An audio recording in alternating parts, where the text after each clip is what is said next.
The whole world are looking at General Amin and Uganda as a whole. What will be the future of Uganda? The people are looking at this. Idi Amin was president of the African nation of Uganda in the 1970s. By the late 70s, he was notorious as a pathological psychotic killer. Ask yourself why anyone would want to lie about him. We look at footage from an early 70s French documentary on Amin to hear him in his own words. Idi Amin will mention Golda Meir. She was Prime Minister of Israel, and he also mentions General Moshe Dayan, the Israeli Defense Minister at the time. But I'm trained as a paratrooper in Israel. But I have got a very good brain, and even General Dayan knows that I am very good field officer. You know Dayan very well? I know him, and I know him. He has been my friend. He has been giving me dinner, luncheon in his house. If I go to Israel, I used to stay with Dayan. He brings Air Force band playing for me. We stay together. But I must make it absolutely truth. The reason why I chased them from Uganda was because of the economy of Uganda. Uganda was going to be bankrupt. That is the reason why I chased away the Israelis. And you said you were friends with Golda Meir. Yes, because she used to give me very good entertainment when I go to Israel. Then you changed completely from an Israeli alliance to the Arab alliance. I changed from Israeli alliance because Israeli are criminals and that they are not trusted people. They don't tell the world the truth.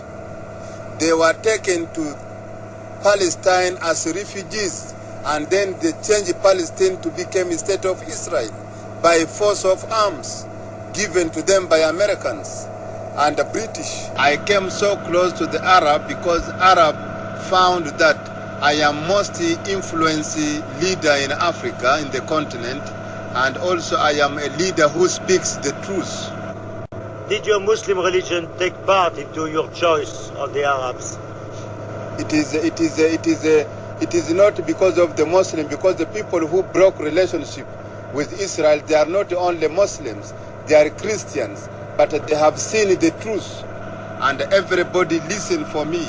And even in OAU, if I don't speak, every leader try to ask why, and I must speak like in a non-aligned conference in Algeria.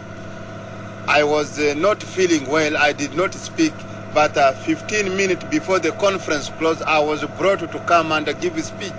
I gave very good speech, including Castro broke relationship with Israel after my speech. So Idi Amin kicked the Jews out of Uganda. He allied with the Arab world. He gave international speeches against the Israelis. But there's more. Would you accept some Palestinian hijackers with their hostages in Uganda? The Palestinians? Yes, I read in the papers they were asking to be sent to Uganda or to Libya. If they are sent here, I will welcome them. But they are welcome. In Uganda? Yes.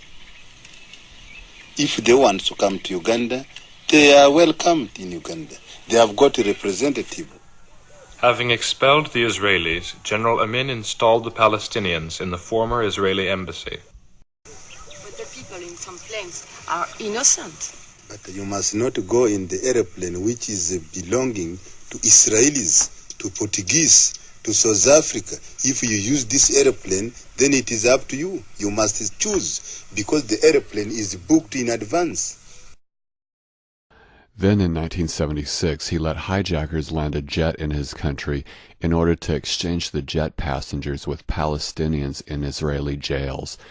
In the subsequent Israeli raid on Entebbe airport, the one Israeli soldier killed by Ugandan troops happened to be the brother of Benjamin Netanyahu. He later became the Prime Minister of Israel. 8 months after the hijacking, here's the cover of Time magazine.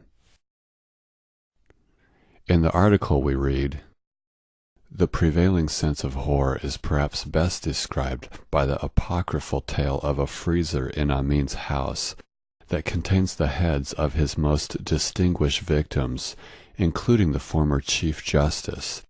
From time to time, the story goes, Amin walks over to the freezer to lecture his frozen audience about the evils of their ways. It's not unlike the Buchenwald shrunken head story. We've looked at the 1940s, we've looked at the 1990s, and now we're extrapolating into the 1970s. The USA, Britain, or Israel floated stories into the population as a way to depose Idi Amin. The reason it's important to debunk the Holocaust is because it and other stories of evil are used to justify war.